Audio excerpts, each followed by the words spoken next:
This is Father Gregory Pine. And this is Father Bonaventure Chapman. And welcome to Godsplaining. Thanks to all those who support us. If you enjoy the show, consider making a monthly donation on Patreon. Be sure to like and subscribe to Godsplaining wherever you listen to your podcasts.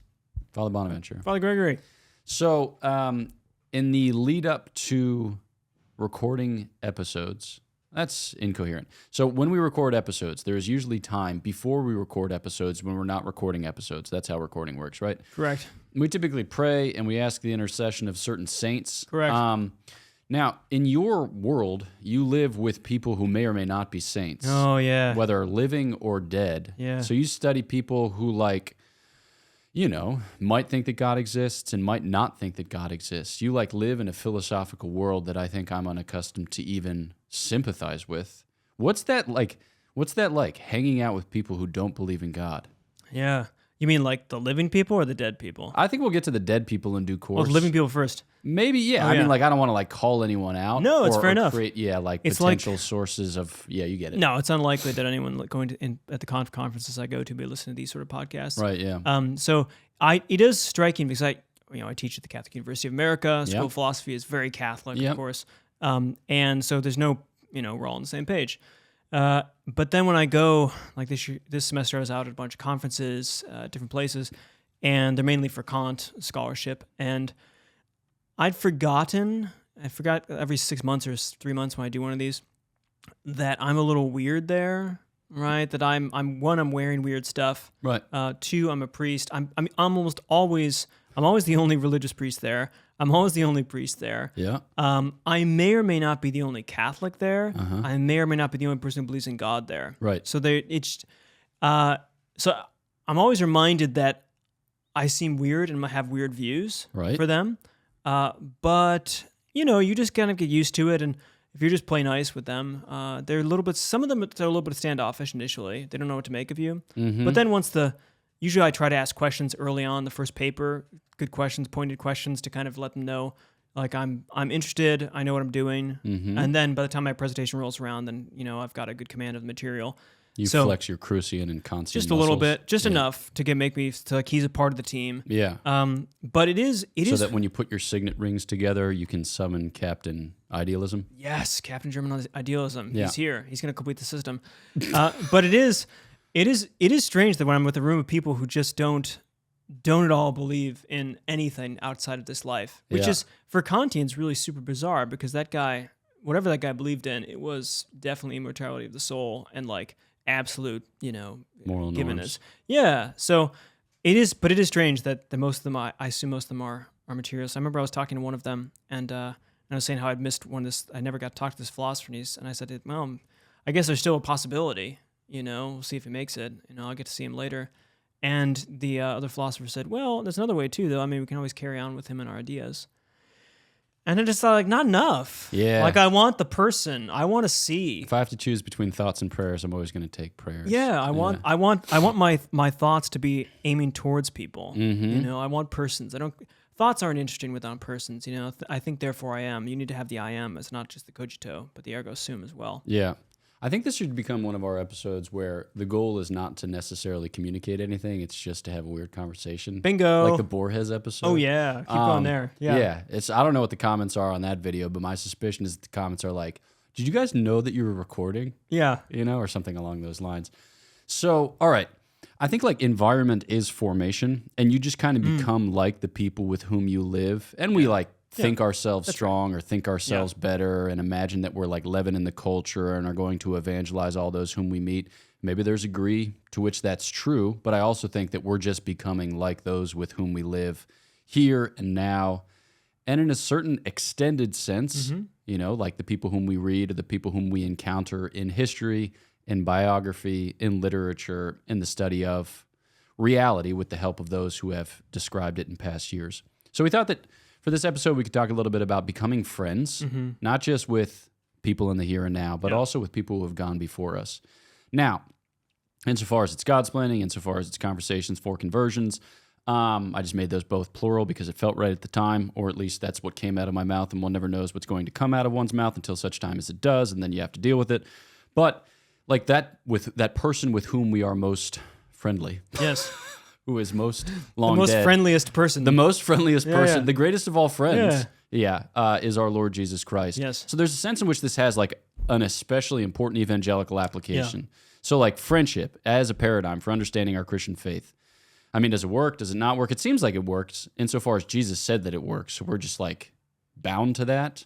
Yeah. Friendship is friendship a good paradigm for understanding our relationship for those who have gone before us and may or may not I hope so. still abide? I think because friendship is something about uniting of minds and hearts with another. Like that's why I take friendship to be. It's not just about like, holding hands or something or high fives. Like it has to be because you apparently holding hands is like normative between men who are not romantically attracted in certain cultures, not our own. Have you heard this? Yes, I have. Okay. I've seen it. You've seen it? Seen it. Yeah, wow, I've seen it testify? happen. I can testify to it. Oh yes. my God. Or like sitting. I remember I was at Chautauqua Institution. There was a talk or something, and there was a Middle Eastern group, and a son and a father were sitting next to each other, and the son like extended his arm over his father and just like lay and like just cuddled up with him. And this was like a 19-year-old son and a father. Yeah. And it was just totally natural. Or like walking, holding hands with each other, this sort of thing, talking.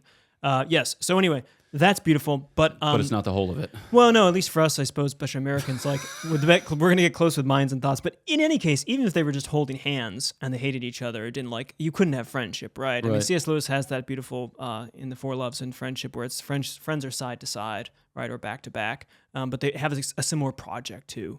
And I think that's true about friendship. Like you're friends with people who you are attached to by history or contingencies, just people you run into, you could say, but you stick together with each other, not just because of family bonds, but because you have common interests. You start to see the world in the way that they do. Mm-hmm. And C.S. Lewis also has that beautiful thing where you have three friends and one dies, and you miss not only like that C, but you also miss what C brought out of B and what C brought out of A as well. Mm-hmm. So with friends, you're trying to learn to think and to love and desire in the way that they do. And insofar as that's conducive to your flourishing and such, then I think the friendship flourishes as well.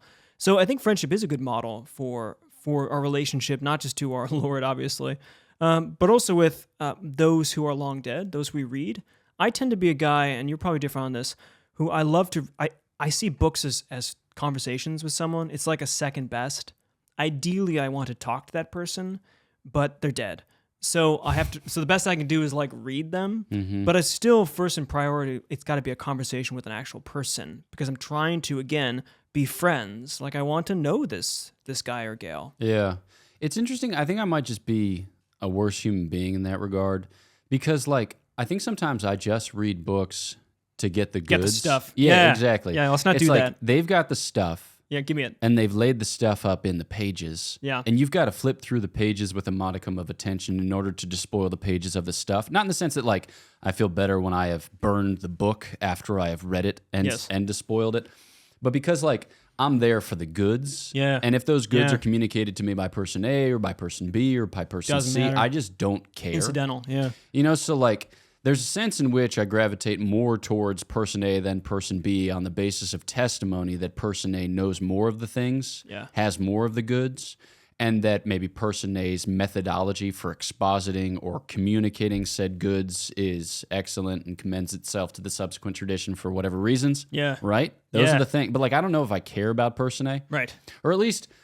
Well, now hold on a second. You read St. Thomas. So we talked about this because both have doctorates, and doctorates are like deep friendships. So that's what the D stands for in the doctorate. Exactly. And the doctorate, what does that stand for? I don't know what that's. A longer octopus? Yeah. Nice. Man.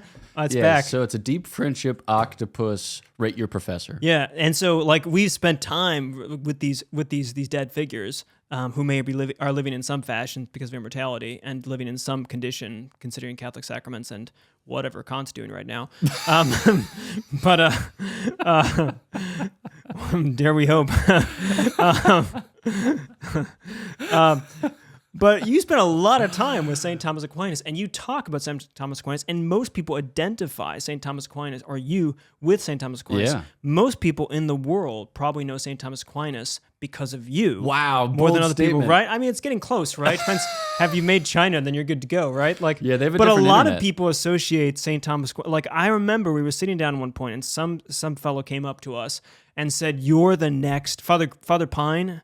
You're the next St. Thomas Aquinas." And I thought that's such a bold statement. So I love it. But I take it that's because you also not just like know his stuff, but because you think like him in some fashion. I suspect you've had experiences where you're reading him, like you feel like you're getting to know him, right? You're not just like, give me that stuff, give me that stuff, give me that stuff. But like, there's something about his character of thought, which only after deep reading you get to actually appreciate. Most people are just at the stuff, but you start to see this is wisdom, right? See how he thinks, why he's thinking the things he does, where he's going to, and even anticipating what you're going to see in the next page, just like a good friend can anticipate a conversation, right?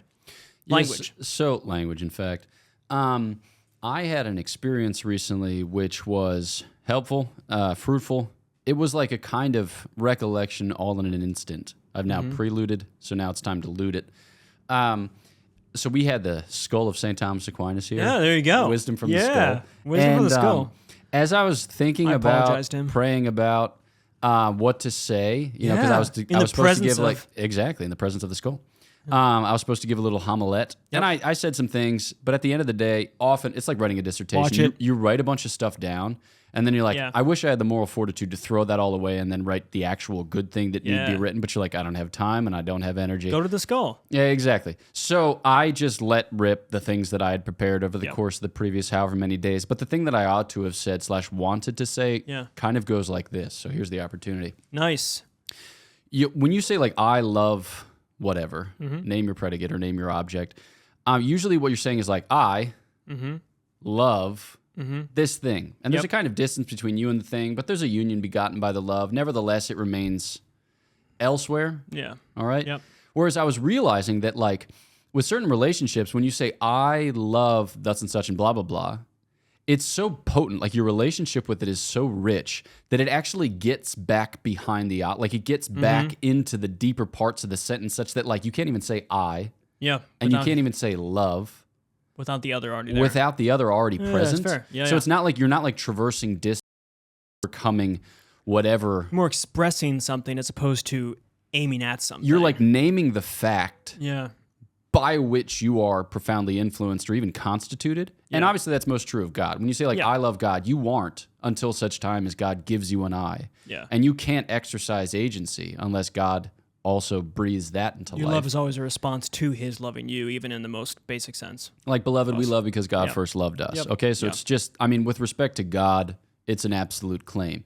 But then you think about like your country and your parents. We talk about the virtue not only of religion vis-a-vis God, but of piety vis-a-vis country and parents. The sense that like they've given you life in different ways as secondary causes or instrumental causes, but they've given you life, and as a result of which, like your love, like I just am my parents, and I loved as my parents do in ways that are deficient or excessive, like an interpretation or variation. It's a part of identity. That's fair enough. Yeah. But I realized that like I've read St. Thomas Aquinas so much and thought with St. Thomas Aquinas so much that like St. Thomas has gotten into my eye. Yeah. Like he's gotten back behind the object and he's actually begun constituting the subject. Yeah. Because like the first time I encountered St. Thomas was my freshman year of college, and it was a lecture, Aquinas on the Nature of Love. Yep. And it was like in hearing the way in which he described or characterized love as an activity, I was like, whoa, right? So even just to say, I love St. Thomas Aquinas, it's like, there's a deep resonance there. Yeah. Oh, I like that. Yeah. Yeah. I mean, it has that kind of relational aspect to it when you first feel attracted to someone and they're at a distance, of course, initially, like you very rarely think, oh my gosh, the person next to me. But then you move towards them and then until they become like, con-natural with you in a way. And because of and this is not true physically, of course, we can't because of, impenetrability and all of that sort of silly physics stuff. But with knowledge and love, right, we can, in a sense, penetrate or share with each other the same space and time. Yep. In this, and think that allows us the same thoughts, love the same things. Yeah. Kind of breathe the same spiritual air, as it were. Yeah, exactly. And that's what when you spend time with an author, which is a gift, just like.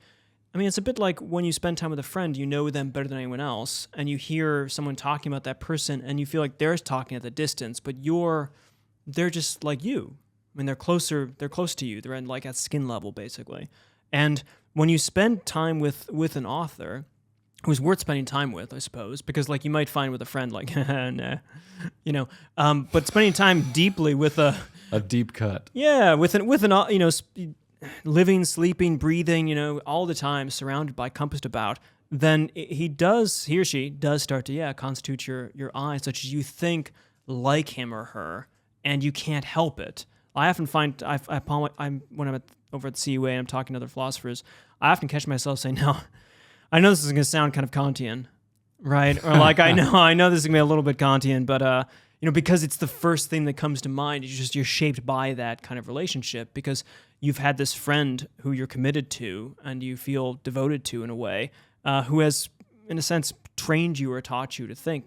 There's also something about the fact that since they're dead, or since they're distant in this way, you could have a sort of fidelity or a fealty or a sort of commitment, as opposed to where friends like, I'm committed to them, but they'll be okay if I'm not around. Whereas like with the dead, I feel like responsible, like, no, you've got to hold on to him, like someone has to remember his memory. Carry the torch. Yeah, it's a bit like grandparents or the family traditions too, which is nice. Yeah. So 2 things that I would like to pursue, one of which is why it's sometimes difficult to host conversations over generations.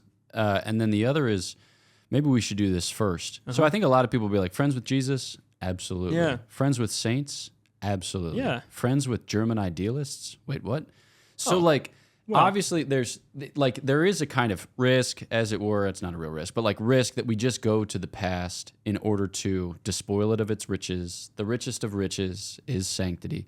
It's like clearly we're going to be motivated at the prospect of a relationship with Jesus. Even as kind of selfish Christians, we're like, I just want to be holy.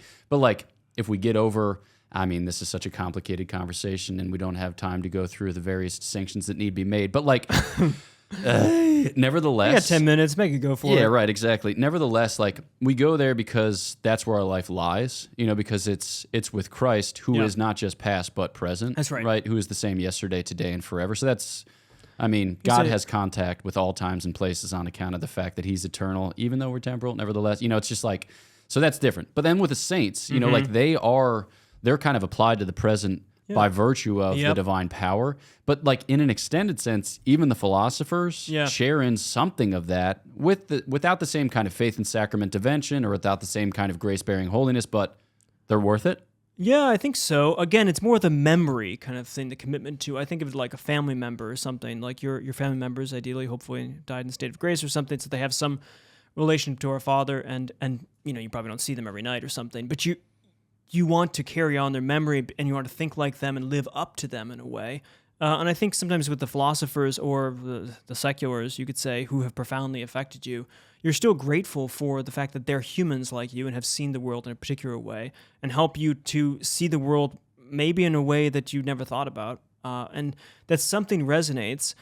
Second point is that because God is eternal and because he orders all things, because he relates us, there's no reason to think that he hasn't put people in our lives that he might work through in these particular ways too. Like he might attract you to a particular person because of your own temperament such that they will mediate to you a particular relationship to him, not through themselves, like I'm not saying intercession-wise, but just because of the simpatico nature of the thought.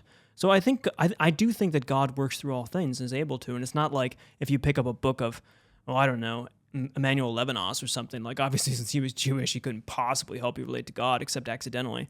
Like I think that God works and orders all things so that the books we read and such can direct us to him as long as we're aiming for him in that way.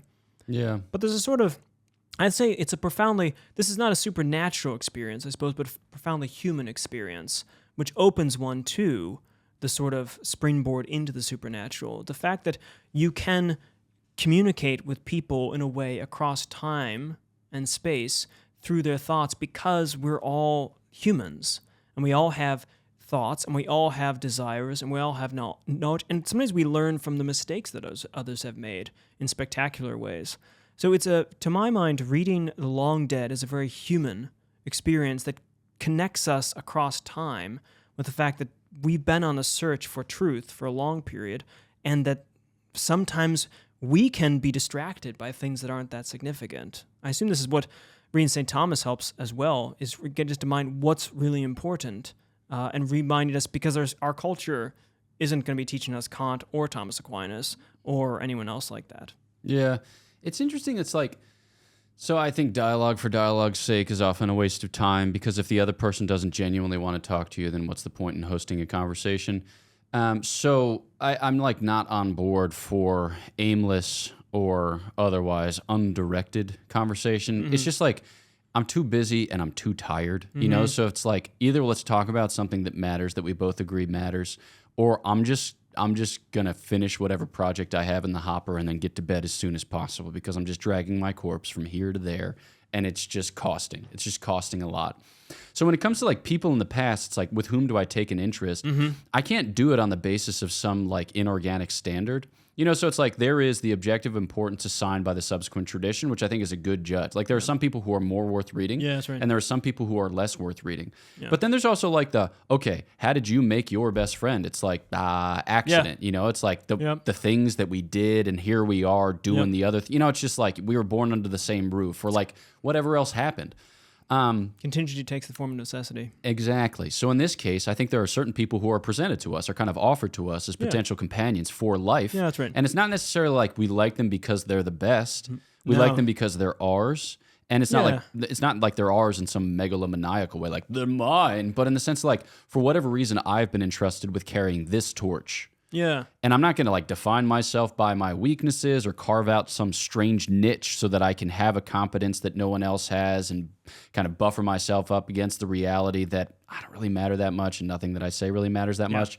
You know, so like, but there's got to be something organic about it. And I think that we have to be on the lookout for the movement of God's providence so as to acknowledge and then embrace those opportunities whereby to accompany or whereby to kind of invest in these types of relationships. I think it's also important that when you read deeply of someone from a long time ago, say, whether it be St. Augustine or Anselm of Canterbury or St. Thomas Aquinas or whoever, they live in a world that is like ours, but also very different. Like also has different emphases, different structures, different focuses, all this kind of stuff, different foci, I suppose.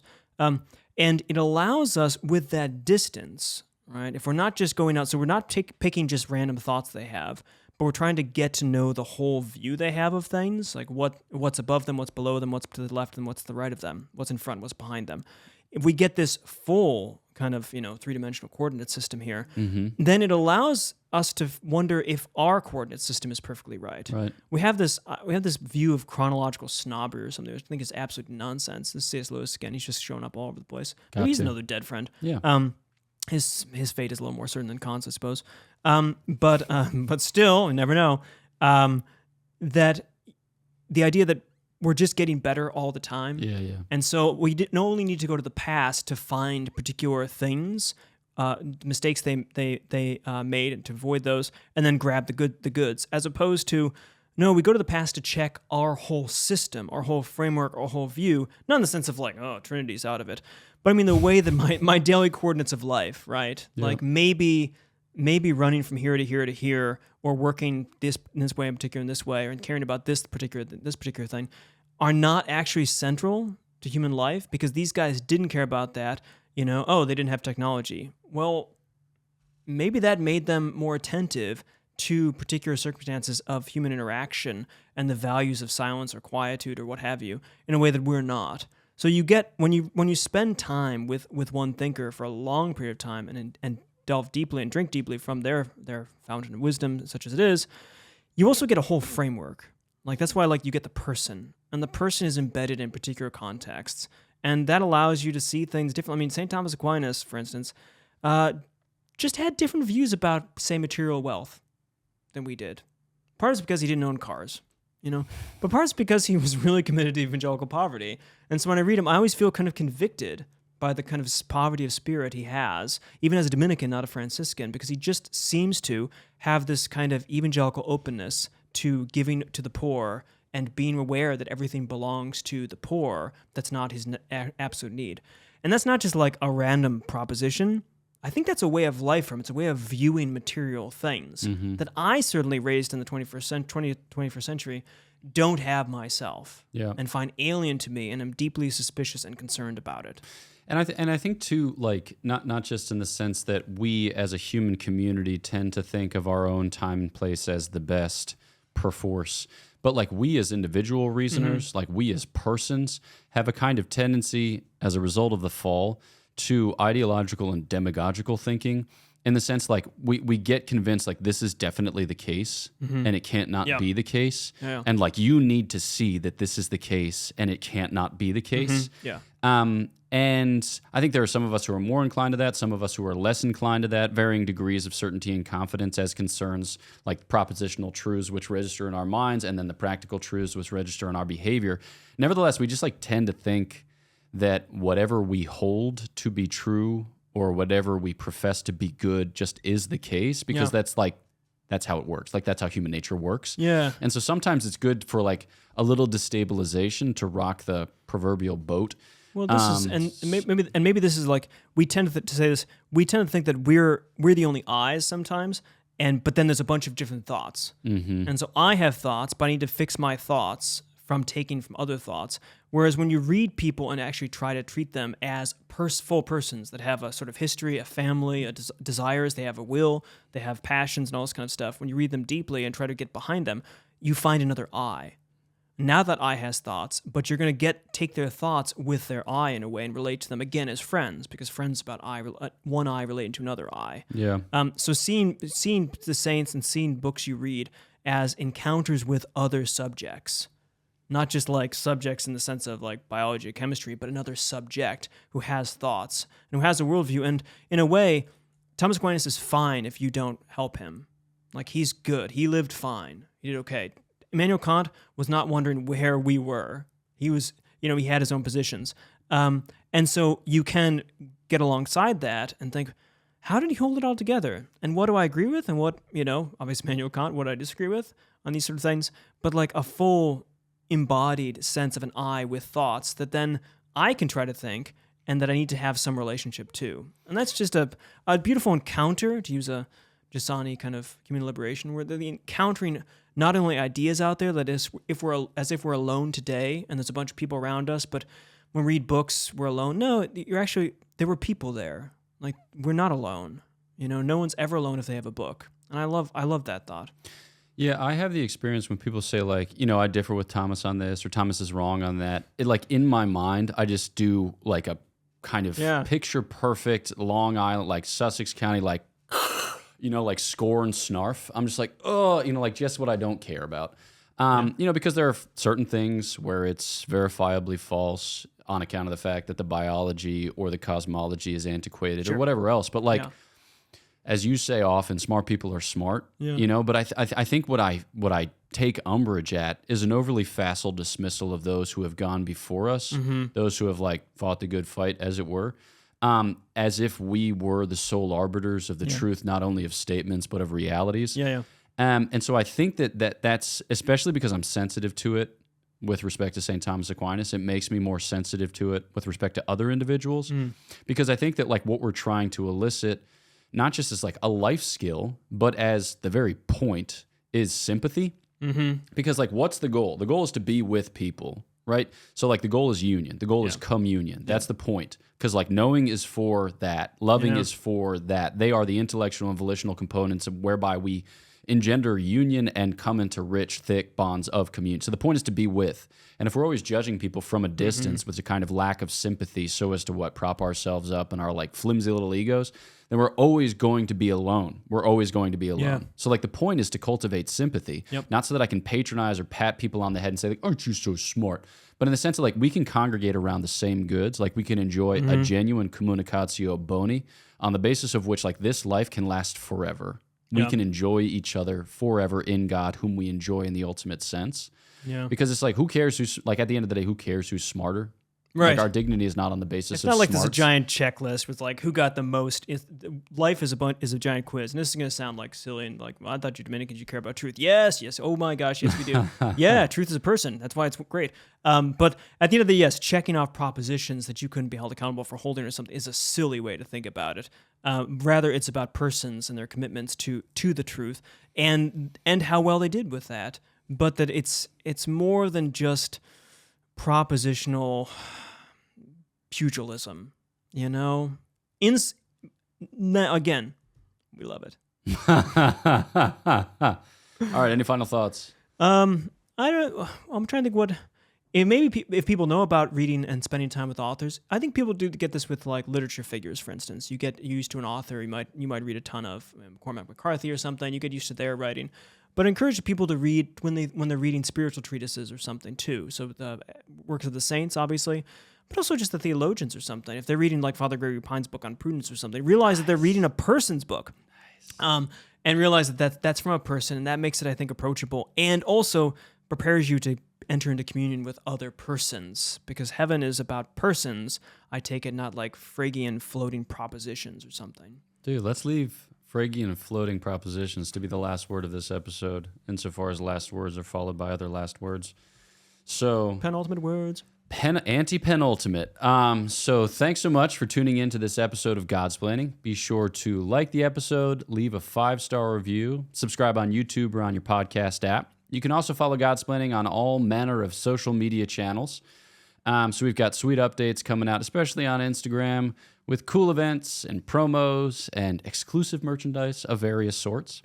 We've also got, when it comes to events, some cool things coming up. So we've already made mention of the fact that at least Father Patrick and I, for this Jubilee Year of Hope, are going to the Jubilee of Youth, which goes from July 28th to August 3rd and culminates in the canonization of Blessed Pier Giorgio Frassati.